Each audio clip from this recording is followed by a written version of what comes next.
गायत्री जी, आपकी बेटी और दामाद के बीच कोई अनबन थी या वो दोनों खुश थे साथ में? थोड़े बहुत झगड़े तो होते थे।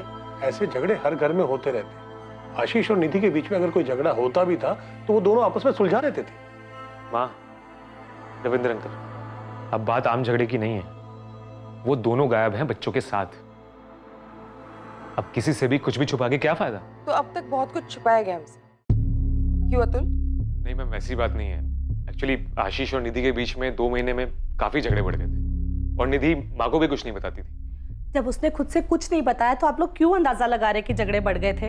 रविंद्र अंकल, आप ही बताइए ना, जो मुझे बता रहे थे। क्या बात है रविंद्र जी, अगर कोई भी बात है तो छुपाइएगा नहीं। शायद आपकी कोई बात हमें आपके बेटे, बहू और उनके बच्चों तक पहुंचा सकती है। मैडम, अतुल सही कह रहा है। पिछले 2 महीने से आशीष हमसे ठीक से बात ही नहीं करता था। उसके दिमाग में जरूर कुछ चल रहा था। हाँ, तो वो अपने काम को लेकर भी तो परेशान हो सकता है ना। लेकिन इस साल पहली बार हुआ है कि निधि बच्चों को लेकर छुट्टियों के महीनों जोधपुर नहीं आई। हाँ, तो अगर वो आपके यहाँ नहीं आई तो इस बार वो गुरुग्राम भी तो नहीं आई। अरे लेकिन एक मिनट, इस झगड़े का कारण था क्या? यही तो नहीं पता मैडम। ना माँ को कुछ ठीक से पता है, ना रविंद्र अंकल को कुछ ठीक से पता है। आशीष और निधि ने इस बारे में किसी को कुछ बताया नहीं। तो 2 महीने पहले तक सब कुछ ठीक था। बताइए, अब सब चुप क्यों है? 2 महीने पहले तक सब कुछ ठीक था। हमें तो सब कुछ ठीक ही लग रहा था 2 महीने पहले तक। मैडम, उन दोनों के बीच में जो कुछ भी चल रहा था उन्होंने हमें कुछ नहीं बताया। पर यह बात पक्की है कि कुछ तो ठीक नहीं था उन दोनों के बीच में। परेशानी की कोई वजह तो थी।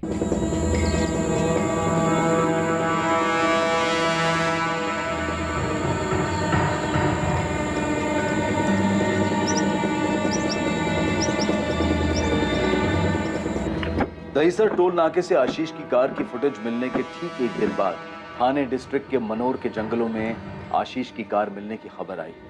वहां पर देखो सबके। सर हमें ये गाड़ी उधर ही खड़ी मिली थी। अंदर का नजारा बहुत भयानक है। लाशें मिली। करीब 1 घंटे पहले ये गाड़ी यहाँ लोकेट हुई।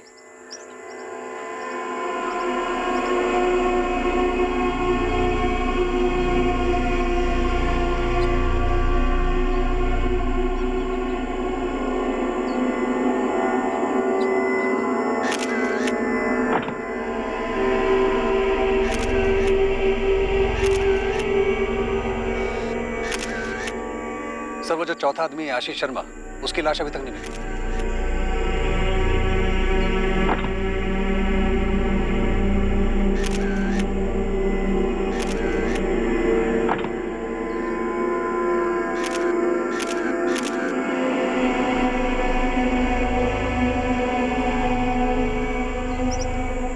सर आशीष शर्मा की लाश नहीं मिली, लेकिन तलाश जारी है। आखिर इस फैमिली में ऐसा हुआ क्या? किसने जबरदस्ती कुछ किया हो? ऐसा लग तो नहीं रहा। सर चांसेस है कि ये केस सुसाइड का हो। पूरी फैमिली ने एक साथ किया, लेकिन सिर्फ आशीष की बॉडी नहीं। सर मैंने एक टीम भेजी पास की वेतन नदी के लिए, लेकिन सारे देख के तो यही लग रहा है कि पहले सुसाइड करने की कोशिश की गई थी और फिर बाद में हिम्मत टूट गई।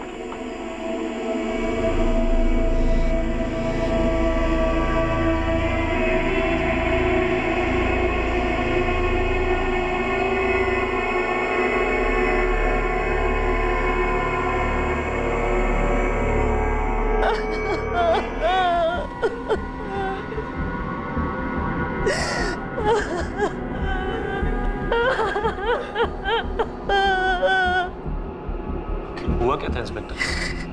और आशीष कहाँ है?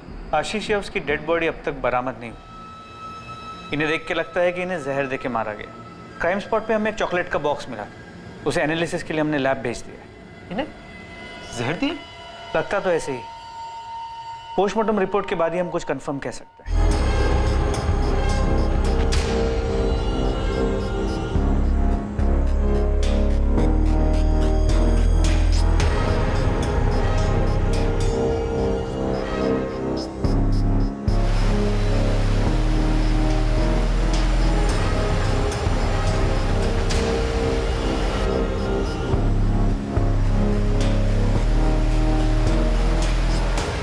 डॉक्टर साहब हमारी तलाश जारी है।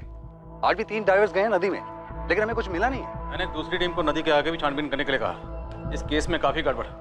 सुसाइड है या मर्डर, या फिर मर्डर को सुसाइड का रूप देकर हमारे सामने परोस दिया गया? मौत की वजह सिवियर पॉइजनिंग है। इन सबको जहरीली दवाई दी गई थी। दवाई? किसी ड्रग कंपोनेंट का मिसयूज किया गया है? हाँ, बेरामेक्सिन का इस्तेमाल किया गया था। बच्चों को भी यही दवाई दी गई है? हाँ, आपको एक चॉकलेट का बॉक्स मिला था। यस। दवाई शायद उसी में मौजूद थी। बच्चों को मुश्किल से 5 मिनट लगे होंगे कोलैप्स करने में, और उनकी माँ को लगभग 10 मिनट लगे होंगे, और मौत उसके तुरंत बाद ही हो गई होगी।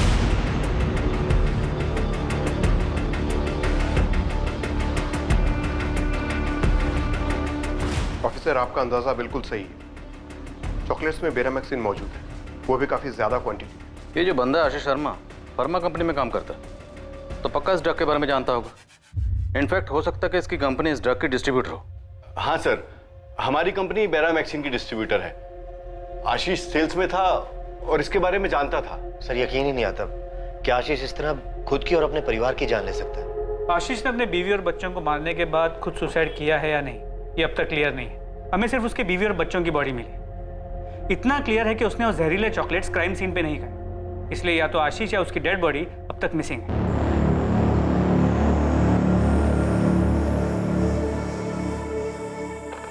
आर्यन, रितिका, ये लो। पापा, मुझे बर्गर चाहिए। मुझे भी। लेकिन पापा, आपने तो कहा था हम हाईवे पे रुककर बर्गर खाएंगे। प्लीज पापा, मुझे बर्गर ही चाहिए। बेटा, उसमें थोड़ा टाइम है, तब तक ये लो चॉकलेट्स खाओ।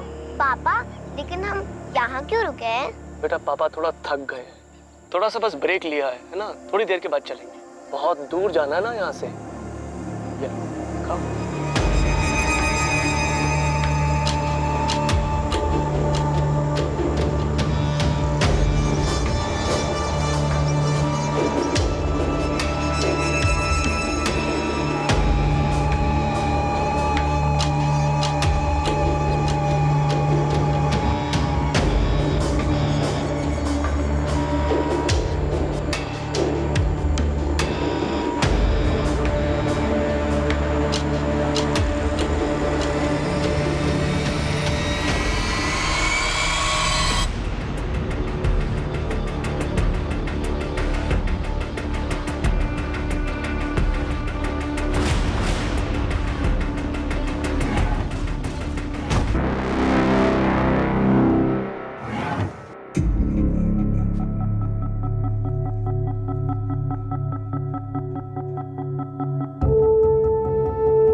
सर, ये बेरामैक्सिन की 4 खाली बॉटल्स और 2 सिरिंजेस।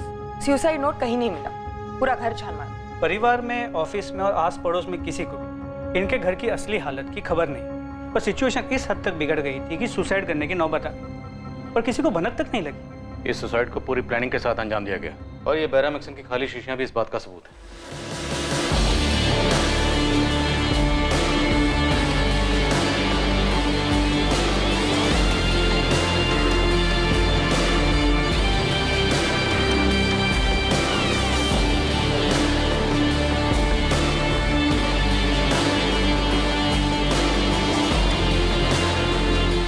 आखिर आशीष शर्मा था कहां? पुलिस को आशीष की बॉडी अब तक नहीं मिली थी।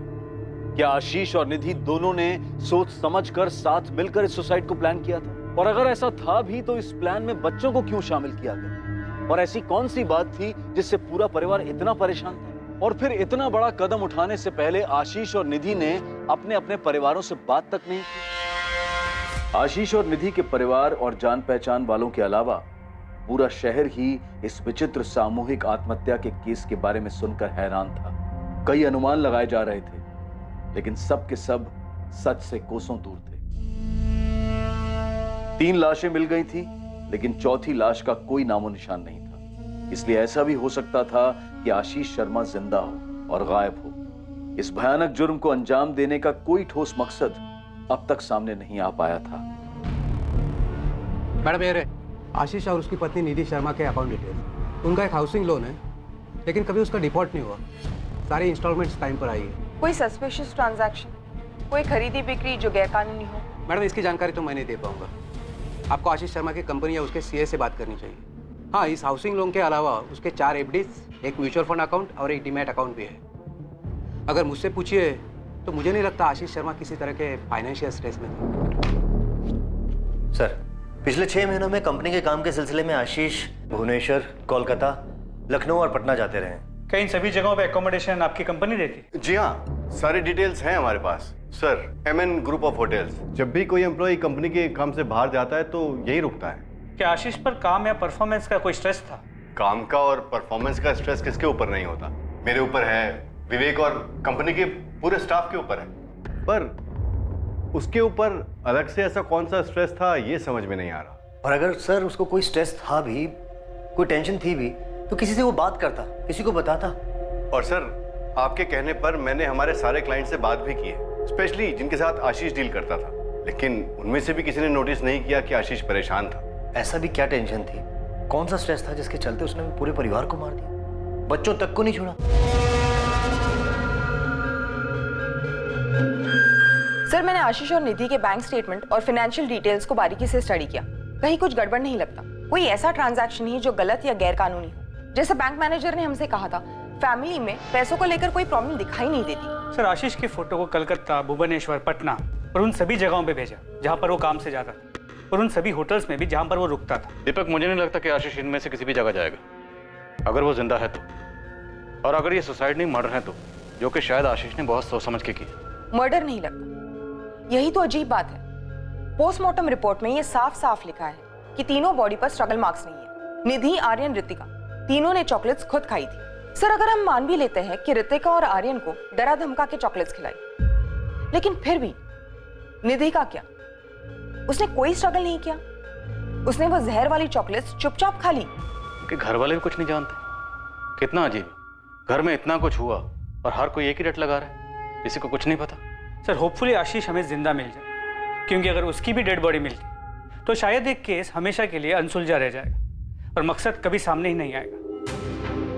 जंगल के चप्पे चप्पे में खोज की गई, एक एक कोना छाना गया, लेकिन आशीष शर्मा की बॉडी कहीं नहीं मिली। ये 3 सुसाइड्स और गुमशुदा आशीष शर्मा का रहस्य पुलिस के लिए भी उतना ही उलझा देने वाला था जितना कि उन दोनों के परिवारों के लिए। विक्टिम्स के परिवार वाले उनकी आत्मा की शांति के लिए पूजा तो जरूर कर रहे थे, पर उन सब की मौत हुई क्यों, ये अब तक एक रहस्य ही था।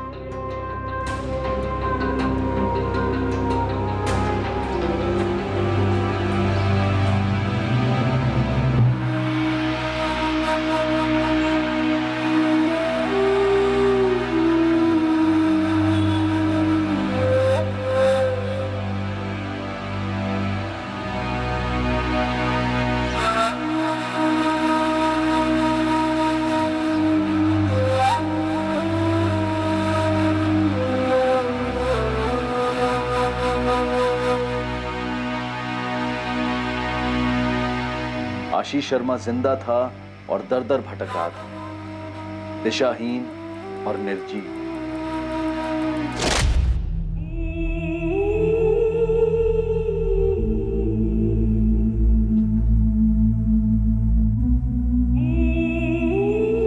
हम सब गले में फंदा लगाकर पंखे से लटक कर मर सकते हैं। पहले बच्चे, फिर तुम, फिर मैं।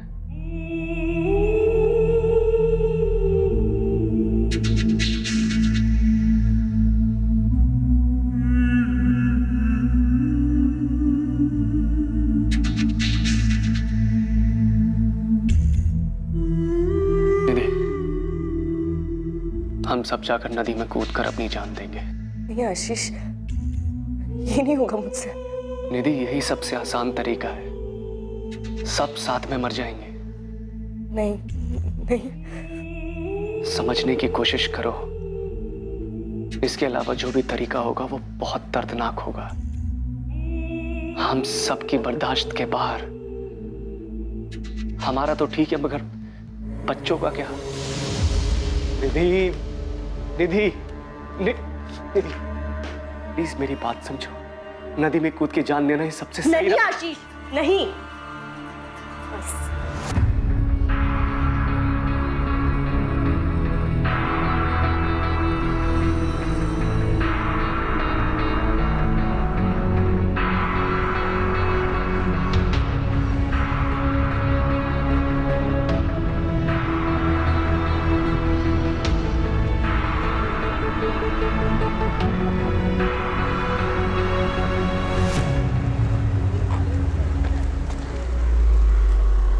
पुलिस पूरी जद्दोजहद के साथ आशीष को आसपास के सभी शहरों में ढूंढ रही थी, लेकिन आशीष इसी शहर मुंबई में भटक रहा था और अब तक पुलिस की नजर में नहीं आया था। एक रेप्यूटेड फार्मा कंपनी का एफिशिएंट एम्प्लॉय आशीष शर्मा लोगों के दिए गए दान भिक्षा पर जी रहा था। शायद उसने जो किया था उसके लिए वो खुद को दोषी मान रहा था, शायद उसे अपने किए पर पछतावा हो रहा था। इन भयानक आत्महत्याओं के पीछे का कारण और मकसद और वो एक आदमी जिसकी वजह से ये सब हुआ और इस सब के पीछे का सच अब सामने आने वाला था। और इस सच को सामने लाने वाला कोई और नहीं, खुद आशीष शर्मा था, जो शायद दर दर भटक कर अब थक चुका था, अपने गुनाहों का प्रायश्चित करना चाहता था।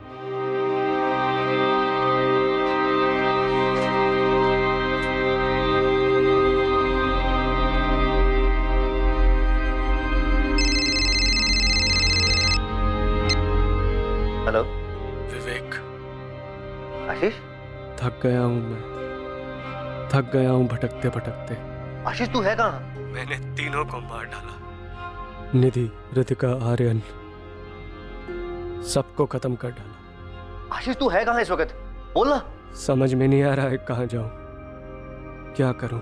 आशीष तू कुछ मत कर, तू मुझे ये बता तू है कहाँ, मैं आता हूँ तुझे लेने के लिए। तेरी सोसाइटी के पास, तेरे घर के सामने वाली दुकान पर।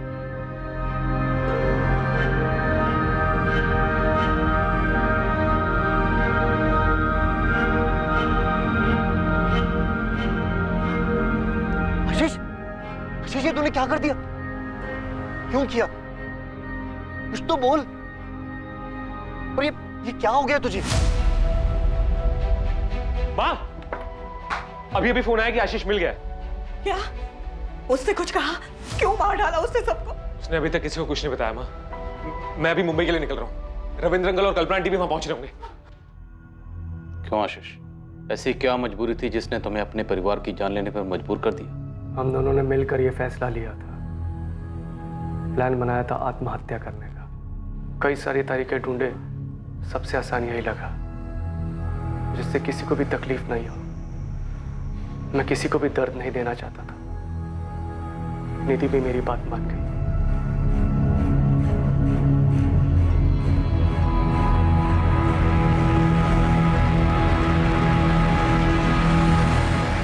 तुम दोनों ने प्लान किया था सुसाइड का, आखिर क्यों? सर ऐसी जिंदगी जीने का कोई फायदा नहीं था। मैं घुट घुट के नहीं जीना चाहता था। सारी गलती मेरी थी, निधि और बच्चे बेकसूर थे। कैसी गलती आशीष? कौन सी गलती? आखिर ऐसी कौन सी गलती थी जिसने तुम्हें 3 जिंदगी लेने पे मजबूर कर दी?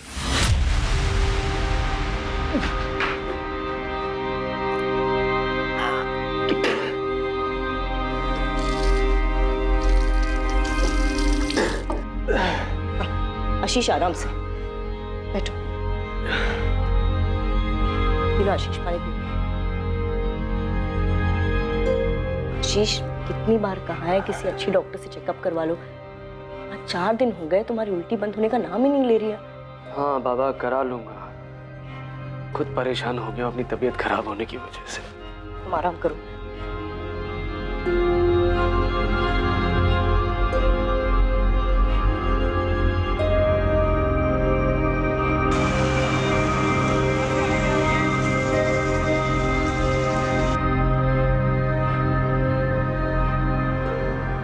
आशीष शर्मा जी। 3500।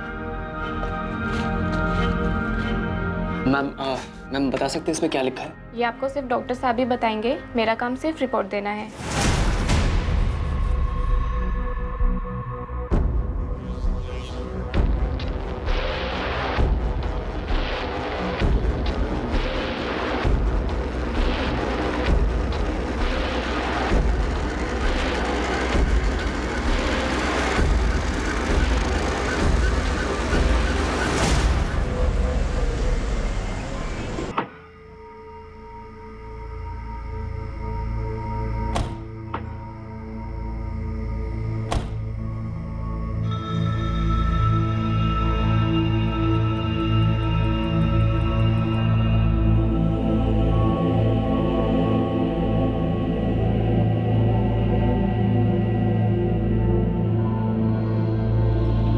आशीष, तुमने अब तक कपड़े नहीं बदले?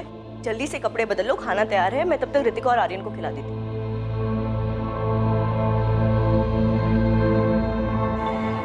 क्या हुआ, तुम ठीक हो ना? आशीष क्या हुआ, कुछ बोलोगे? कुछ बताना है तुम्हें। क्या बताना चाहते हो? जब मैं ऑफिस के काम से पटना गया था, मैंने अपना चेकअप करवाया था और इस बार कोलकाता के ट्रिप में फिर से सारे टेस्ट करवाए। मुझे लगा पटना की रिपोर्ट गलत आई होगी, मगर दोनों जगह के रिजल्ट एक ही है। निधि, हम HIV पॉजिटिव। आशीष, लेकिन ऐसा कैसे हो सकता है? ऐसे कोई HIV पॉजिटिव तो नहीं।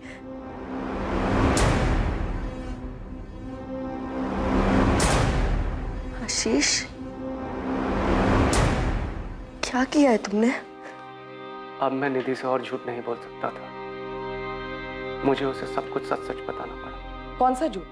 ऐसा क्या था जो तुम अपनी पत्नी से छुपा रहे थे?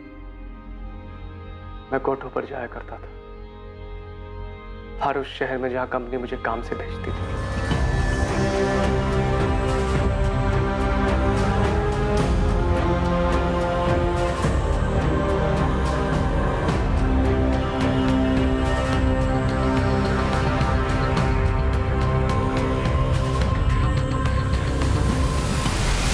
कुछ दिनों से, बल्कि कुछ महीनों से मुझे बड़ा अजीब सा लग रहा था। लगातार तबीयत खराब रहती थी, भूख नहीं लगती थी, बहुत कमजोर हो गया था। मैंने पहले भी टेस्ट करवाए थे, लेकिन निधि को बताने की कभी हिम्मत नहीं हुई। उसे क्या बताता, खुद मुझे यकीन नहीं हो रहा था। फिर क्रॉस चेक करने के लिए मैंने कोलकाता में फिर से सारे टेस्ट करवाए। जो हो चुका था मैं उसे बदल नहीं सकता था, लेकिन मुझे डर था कि मेरी गलती की वजह से कहीं निधि भी तो इस बीमारी की शिकार नहीं बन गई है। निधि इस बात से बहुत नाराज थी, परेशान थी, टूट चुकी थी, लेकिन हमारे हालात उससे भी ज्यादा भयानक थे। मेरे साथ साथ अब वो भी घुट रही थी। आखिरकार मुझे निधि को समझाना पड़ा कि इस बीमारी के चलते हमारी जिंदगी का अंत दर्दनाक ही होगा और हमारे बाद हमारे बच्चे बिखर जाएंगे, अकेले रह जाएंगे। लगभग 2 महीने तक इस समस्या के बारे में बात करने के बाद निधि और मैंने ये तय किया कि ऐसी दुख और तड़प भरी जिंदगी जीने से बेहतर मर जाना होगा। निधि, हम हमारी फैमिलीज और बाहर समाज के लोगों को कैसे मुंह दिखाएंगे? इस बीमारी के नाम पर ही लोग घिन से देखते हैं। और आर्यन और ऋतिका, उनका क्या? हमारे जाने के बाद क्या हाल होगा उनका? उनके माँ बाप की बीमारी का कारण जानने के बाद लोगों ने कभी चैन से जीने नहीं देंगे। सबसे बचने का सिर्फ एक तरीका है, हमें खुद को खत्म करना होगा। हमने मरने के कई तरीके ढूंढने की कोशिश की, फिर ये तरीका सामने आया। मैं एक आदमी को जानता था जिसके पास उसका स्टॉक था। मैंने उसे झूठ बोल दिया कि हॉस्पिटल में इमरजेंसी में इसकी ज़रूरत है, और उसने वो बॉटल्स मुझे दे दी। तुम सबके मारने का प्लान था, पूरे परिवार का? जी। तुम कैसे बच गए? बीमारी तो तुम्हें ही थी ना? मैं डर गया था सर, हिम्मत हार गया था मैं।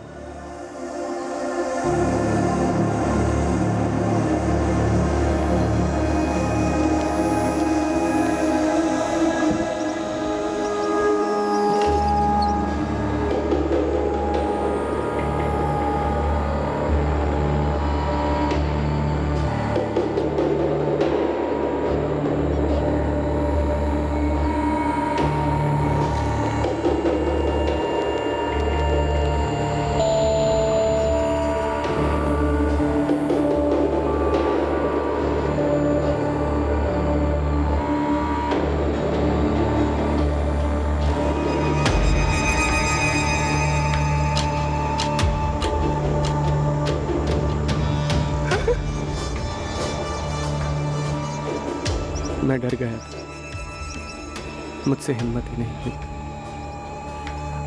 मैं वो चॉकलेट नहीं खा पाया, लेकिन उसके बाद भी मैंने अपनी जान लेने की कोशिश की थी। मैं खुद को फांसी लगाने गया, लेकिन वो भी नहीं कर पाया।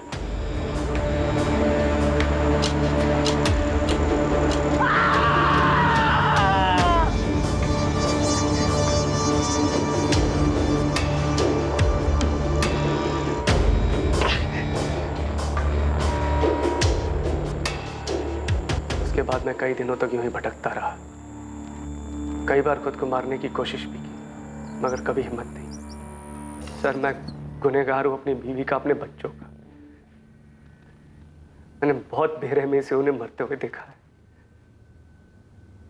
सब मेरी वजह से। तो तुम्हारे HIV पॉजिटिव होने की रिपोर्ट कहाँ है? तुम्हारे घर की तलाशी में तो हमें ऐसी कोई रिपोर्ट नहीं मिली, और ना ही घटनास्थल पर तुम्हारी गाड़ी में कोई ऐसी रिपोर्ट मिली। वो रिपोर्ट्स मैंने जला दी थी। और निधि की रिपोर्ट्स वो कहाँ है? मैंने निधि का टेस्ट नहीं करवाया था। तुमने निधि के टेस्ट कभी करवाए नहीं, तो तुम्हें कैसे पता था कि निधि HIV पॉजिटिव थी? निधि की रिपोर्ट्स वो कहाँ है? मैंने निधि का टेस्ट नहीं करवाया था। तुमने निधि के टेस्ट कभी करवाए नहीं, तो तुम्हें कैसे पता था कि निधि HIV पॉजिटिव थी? सर, वो मेरी पत्नी थी, और एक नॉर्मल कपल की तरह हमारे बीच भी फिजिकल रिलेशन था। तो स्वाभाविक है, अगर मुझे HIV पॉजिटिव है तो उसे भी होगा। और बच्चे, उनका क्या? उन्हें क्यों मार डाला? बच्चे बेकसूर थे सर, उन्हें तो पता भी नहीं था कि हमने क्या प्लान किया। लेकिन हमारे जाने के बाद कौन संभालता उनको? मैं और निधि उन्हें अनाथ बनाकर नहीं जाना चाहते थे। समाज में जब सबको पता चलता कि उनके माँ बाप को HIV पॉजिटिव है, जीना दुश्वार हो जाता उनका यहाँ। तुमने निधि के टेस्ट नहीं करवाए, बच्चों का कोई लेना देना नहीं था इन सब, और तुमने उन सब की जिंदगी खत्म करने का फैसला ले लिया। मैं और निधि नहीं चाहते थे कि हमारे जाने के बाद हमारे बच्चे किसी भी परेशानी का सामना करें, इसीलिए फैसला हमने मिलकर लिया था। लेकिन निधि तो मर गई और तुम जिंदा। तुमने अपनी बीमारी की वजह से निधि को मौत के मुंह में कूदने पर मजबूर किया। तुम डर गए। तो मुझे भी मार दीजिए सर, मेरी वजह से मेरी बीवी, मेरे बच्चे सब चले गए। मुझे भी जीने का हक नहीं है सर, मार दीजिए सर, मुझे भी मार दीजिए सर। क्या बकवास कर रहा है आदमी? सर, मुझे इसकी बात पे बिल्कुल भी यकीन नहीं। सर, कुछ और ही हुआ है। कुछ और हुआ तो हम उसे ढूंढ निकालेंगे, ये हमारे लिए भी जानना जरूरी है। पर सर, ऐसा कैसे हो सकता है? सर, निधि के साथ इतनी बड़ी बात हो गई और उसने हमें कुछ भी ना बताया हो। और सर, रिपोर्ट्स कहाँ हैं जिसमें लिखा है कि निधि HIV पॉजिटिव थी? और आशीष की रिपोर्ट्स कहाँ हैं? सर, मैं कह रहा हूँ बात कुछ और ही है। रविंद्र जी, वही कुछ हम भी पता करने की कोशिश कर रहे हैं। हमने आपके बेटे को टेस्ट के लिए भेजा। उसका कहना है कि उसने अपनी टेस्ट रिपोर्ट जला दी और निधि के टेस्ट कभी करवाए नहीं गए। फिलहाल उसने इतना ही कहा। सर, झूठ बोल रहा है आदमी। सर, वो हत्यारा है। सर, उसने बच्चों को और निधि को मार डाला। सर, उसने प्लान ही बनाया था निधि को और बच्चों को मारने का। उसका सर खुद मरने का कभी प्लान था ही नहीं, इसलिए बाहर अकेला जिंदा घूम रहा है। सर, हम आशीष की टेस्ट की रिपोर्ट का इंतजार कर रहे हैं। चार्जेस उसके बाद ही फाइल होंगे। आशीष को टेस्ट के लिए भेजा गया ताकि उसकी सच्चाई का पता लगाया जा सके। या तो ये आशीष शर्मा झूठ बोल रहा है, या तो फिर इसे गलत रिपोर्ट्स दी गई होंगी उन दोनों जगहों से जहां से भी इसने टेस्ट करवाए। He is not HIV positive. Sir, मुझे तो लगता है कि ये आशीष शर्मा झूठ बोल रहा है। मेरी सलाह तो यही है कि 2-3 लैब्स में और इसकी जांच होनी चाहिए। क्या निधि के ब्लड सैंपल से ऐसी कोई बात सामने? नहीं, बिल्कुल नहीं। और अगर ऐसा कुछ होता तो मैं खुद ही बता देती। निधि HIV पॉजिटिव नहीं थी। सर, अब तो रिपोर्ट्स भी सामने आ गई, पर ये साफ हो गया कि ये बंदा सफेद झूठ बोल रहा है। ये पूरी इसकी प्लानिंग। बीवी को कॉन्फिडेंस में लेके बीवी और बच्चों को मार दिया, और प्लान भी ऐसा बनाया कि सांप भी मर जाए और लाठी भी ना टूटे। लेकिन किस लिए? मकसद क्या था?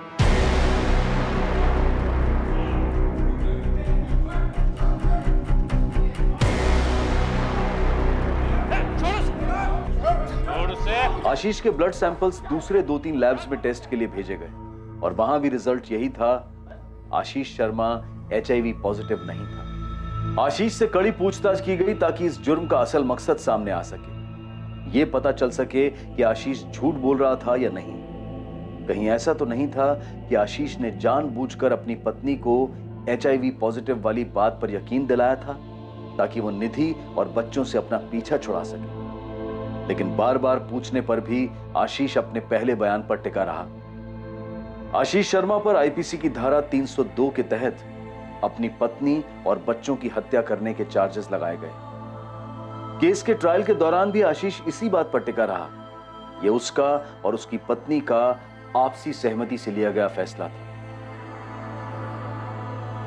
ट्रायल के बाद आशीष शर्मा को उसकी पत्नी और बच्चों के मर्डर के चार्ज में उम्र कैद की सजा सुनाई गई।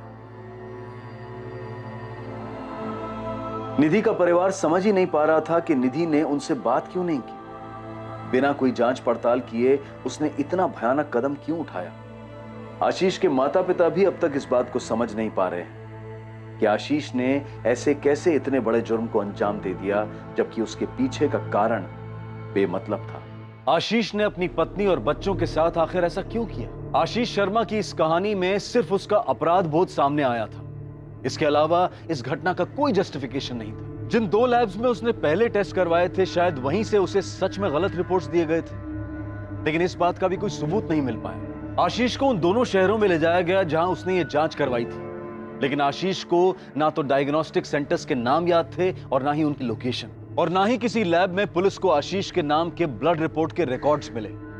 क्या आशीष झूठ बोल रहा था या इस सब के पीछे कोई और मकसद था? इस पूरे केस को बहुत ही बारीकी से स्कैन किया गया, लेकिन ना तो आशीष का कोई लव अफेयर और ना ही उसके अतीत की कोई प्रेम कहानी सामने आई जो इस खतरनाक और दुखद अंत के पीछे का मकसद हो सकता था। एक आदमी अपनी बीमारी को लेकर बेफजूल के डर की वजह से अपने ही परिवार को तबाह कर बैठा। पछतावा और सिर्फ पछतावा। बदकिस्मती से ना तो हम गुजरे हुए समय को वापस ला सकते हैं और ना ही उठाए गए कदम को वापस मोड़ सकते हैं। आशीष ने जो सड़क ली थी उसका कोई यू टर्न नहीं था। समझदारी इसी बात में होती कि आशीष सेकंड ओपिनियन लेता, अपने करीबी रिश्तेदारों से बात करता। ऐसे नाजुक हालात में आपके अपने ही आपको सहारा दे सकते हैं, ऐसा भयानक कदम उठाने से रोक सकते हैं। अगर आशीष ने भी समझदारी दिखाई होती तो वो 3 मासूम जानें बच सकती थी। अब मैं अनूप सोनी आपसे विदा लेता हूं, फिर मुलाकात होगी एक और नए केस के साथ।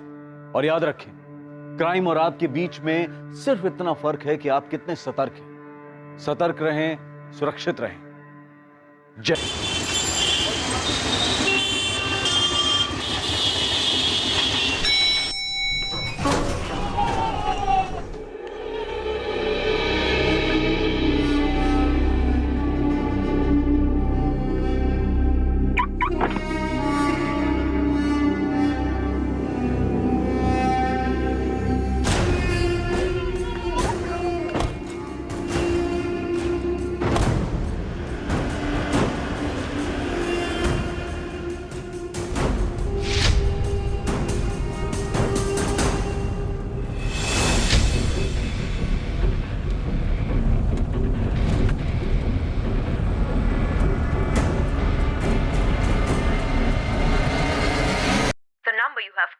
is currently switched off. Please try again later. Thank you. तुम्ही डायल केलेला नंबर बंद आहे. कृपया थोड्या वेळाने पुन्हा प्रयत्न करा. The number you have called is currently switched off. The number you have called is switched off. आपके द्वारा डायल किया हुआ नंबर अभी बंद है. मां, निधि का फोन बंद आ रहा है. आशीष का फोन भी ट्राई किया, वो भी बंद आ रहा है. कल मैंने दोनों को फोन लगाया था, तब भी दोनों के फोन बंद थे. अतुल, मुझे कुछ ठीक नहीं लग रहा है. मां, तुम एक काम करो, आशीष के पापा का फोन ट्राई करो. हो सकता है आशीष और निधि रितिका और आर्यन को लेकर कहीं बाहर गए हो, या हो सकता है उसके घर कहीं गुरुग्राम में गए हो. नमस्ते गायत्री जी, बहुत दिनों के बाद. रविंद्र जी, आशीष और निधि बच्चों को लेकर वहाँ दिल्ली आए हैं क्या? 2 दिन से मैं उन्हें फोन लगा रही हूँ, दोनों के फोन बंद आ रहे हैं. नहीं तो आने वाले थे क्या वो लोग? लेकिन आशीष ने तो मुझे इस बारे में कुछ बताया नहीं. और ऐसे कैसे दोनों का फोन बंद आ रहा है? आपकी कुछ बात हुई थी इन दिनों उनसे? उन्होंने कुछ बताया था ऐसा कि कहीं बाहर जाने का प्रोग्राम बनाया हो? और गायत्री जी, 1 हफ्ता पहले मेरी आशीष से बात हुई थी, वही हर बार की तरह हालचाल जानने के लिए बस. मेरी भी 4 दिन पहले बात हुई थी निधि से. बातों से लग रहा था कि वो परेशान है, और अब 2 दिन से उनके फोन भी बंद आ रहे हैं. कुछ हुआ था क्या गायत्री जी? निधि परेशान क्यों थी? आशीष ने इस बारे में कुछ मुझे बताया भी नहीं, कोई जिक्र भी नहीं किया। उसकी बातों से लग रहा था कि वो परेशान है, पर उसने कुछ बताया नहीं। अब मुझे भी चिंता हो रही है गायत्री जी, उन दोनों का फोन ऐसे बंद नहीं रहता है। और दोनों बच्चे कहाँ हैं?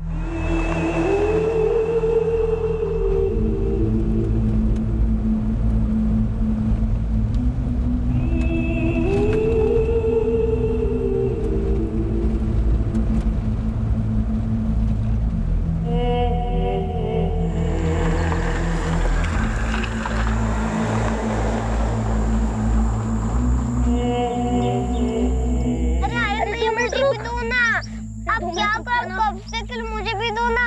मम्मी देखो ना, आर्यन भैया मुझे खेलने नहीं दे रहे। आप हमेशा ऐसे करते हो। अरे बस 2 मिनट रुक जा, फाइनल लेवल पर हूँ। अरे नहीं, अब मुझे दो ना, मुझे भी खेलना है ना। आप हमेशा ऐसे करते हो।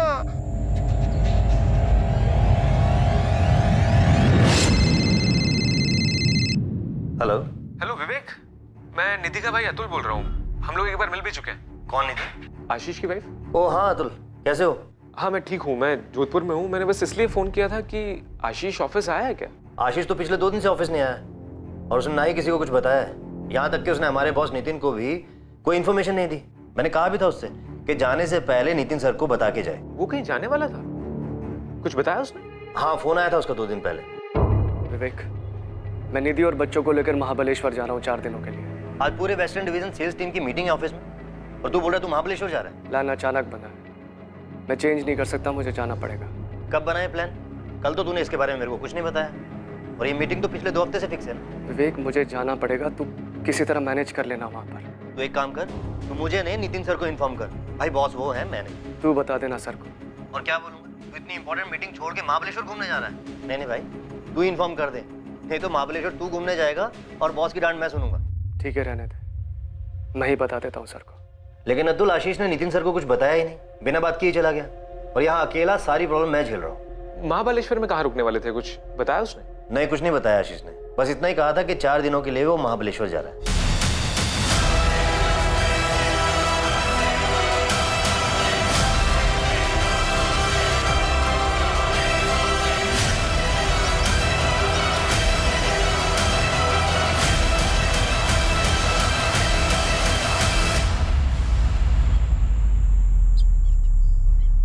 आशीष शर्मा, निधि शर्मा और उनके बच्चे आर्यन और रितिका को घर से गायब हुए अब 4 दिन बीत चुके थे और उनके परिवार वालों के पास उनकी कोई खबर नहीं थी। निधि का भाई अतुल जो कि जोधपुर में रहता था और आशीष के पिता रविंद्र शर्मा जो गुरुग्राम में रहते थे, अब मुंबई के लिए रवाना हो चुके थे। सर, ये मेरी बहन निधि शर्मा और ये उसका पति आशीष शर्मा और ये आर्यन और रितिका। आपने इनके घर पे चेक किया? किया था सर, वहाँ ताला लगा है सर। सिक्योरिटी और पड़ोसियों ने बताया कि कुछ दिन से उन लोगों ने देखा ही नहीं है इनको। महाबलेश्वर में ये लोग रुकने वाले कहाँ थे?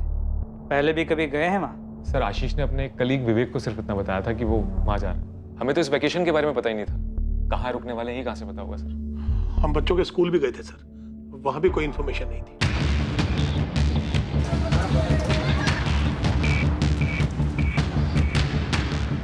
महाबलेश्वर का एक-एक होटल चेक किया गया, लेकिन पुलिस को ना आशीष शर्मा या निधि शर्मा के नाम से कोई बुकिंग मिली और ना ही उनकी कोई खबर।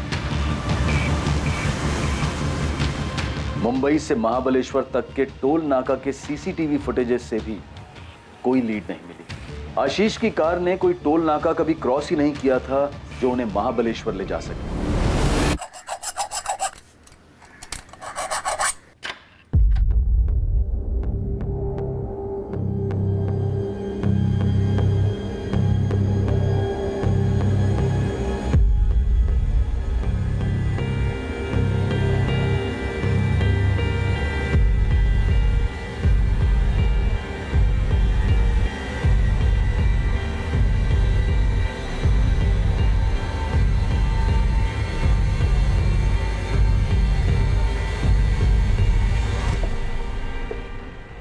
सर, ये 2 मोबाइल मिले। क्या ये दोनों फोन आशीष के ही हैं या आशीष और निधि के?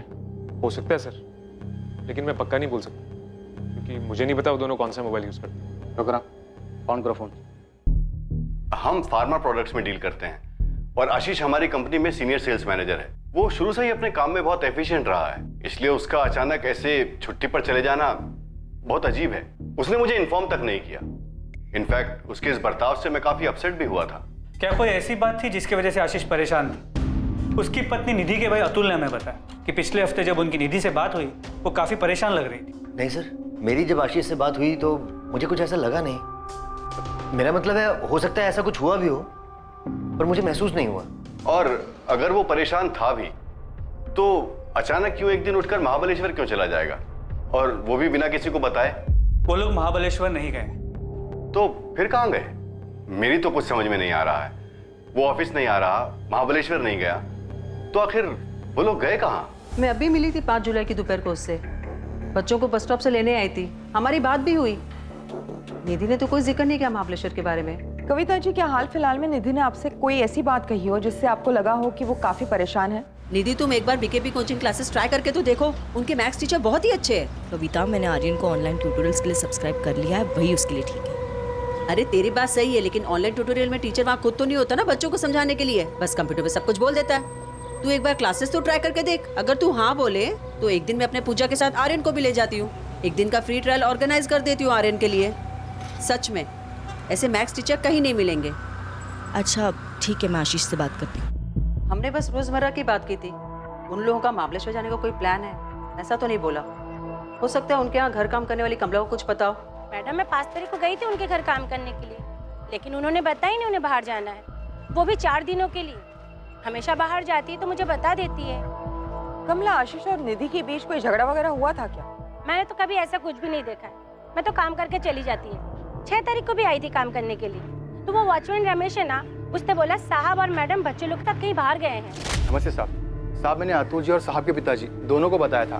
मैंने आशीष साहब और उनकी पत्नी को अपने बच्चों के साथ जाते हुए देखा था, और हाँ, साथ में सामान भी था। और साहब, ये 15 नंबर का पार्किंग है ना, ये उन्हीं का है। गाड़ी वहीं लगी थी, वो आए, गाड़ी में बैठे और निकल गए। और कोई नहीं था उनके साथ? और कोई नहीं था साहब, मैं ही ड्यूटी पे था, मुझे पक्का याद है। सर ये 6 जुलाई का फुटेज ट्रांसफर किया पेन ड्राइव में, इसमें चारों दिखाई दे रहे हैं, आशीष, उसकी वाइफ निधि और उसके दोनों बच्चे आर्यन और रितिका। महेंद्र जी के हस्बैंड वाइफ के बीच में किसी किस्म का कोई टेंशन था? सोसाइटी में किसी ने कुछ सुना? सर ऐसा तो मुझे कुछ सुनाई या दिखाई नहीं दिया। और वैसे मैंने सोसाइटी में कविता जी, 2nd फ्लोर वाली मीना जी और अस्मिता जी से भी पूछकर बात की थी। ये सब भी निधि की बहुत अच्छी दोस्त हैं। इन्हें भी किसी झगड़े या परेशानी के बारे में कुछ नहीं पता। सर वैसे हस्बैंड वाइफ के बीच में कुछ अंदरूनी बात हो उसके बारे में मैं नहीं बता सकता।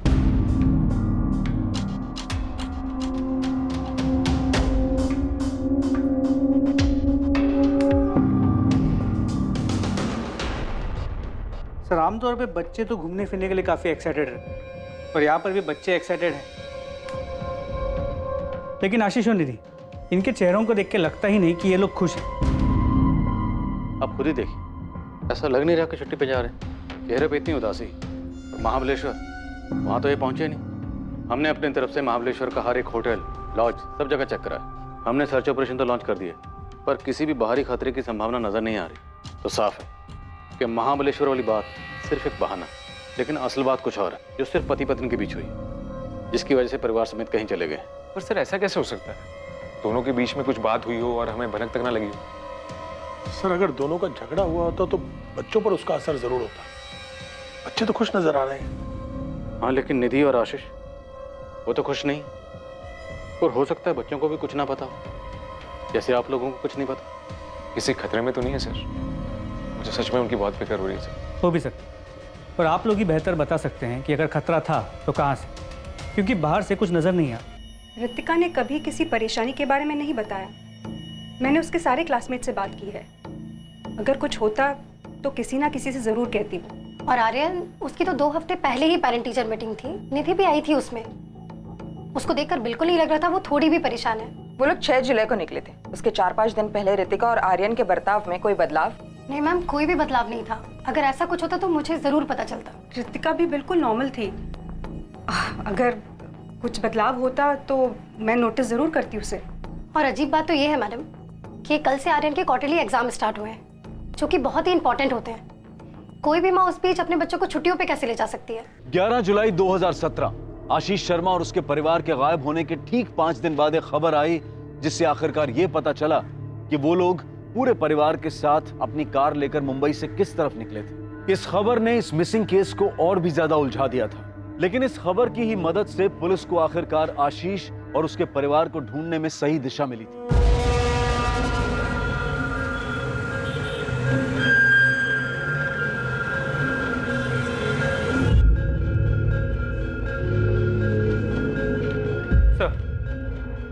दहीसर चकनाका के सीसीटीवी कैमरा में आशीष की कार की फुटेज मिली। दहीसर चकनाका तो मतलब महाबलेश्वर तो नहीं गए, और आशीष ने विवेक को जो बोला था वो सिर्फ एक बहाना ही था।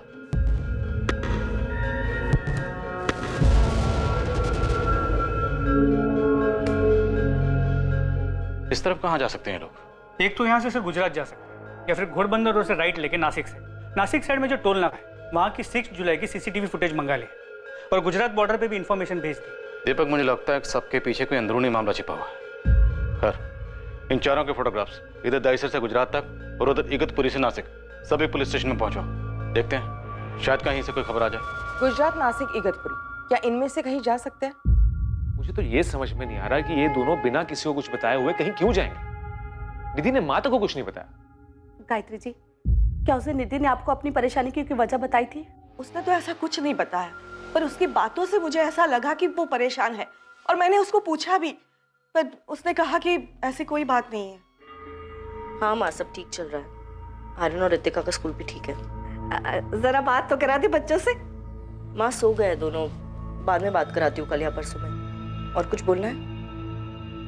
नहीं, तो ठीक है ना? कोई परेशानी है क्या? हाँ माँ मैं ठीक। बार बार एक ही बात क्यों पूछ रही हूँ? कुछ तो बात है, तो इतना चिड़चिड़ा कर क्यों बोल रही है? मैं चिड़चिड़ नहीं कर रही हूँ, बस थक गई हूँ। अब बिना मतलब की मेरी चिंता करना छोड़ दे माँ। और कुछ बोलना है या मैं फोन रखूँ? मुझे ऐसा लगा कि आशीष से उसका कोई झगड़ा हुआ होगा, इसलिए परेशान है और बताना नहीं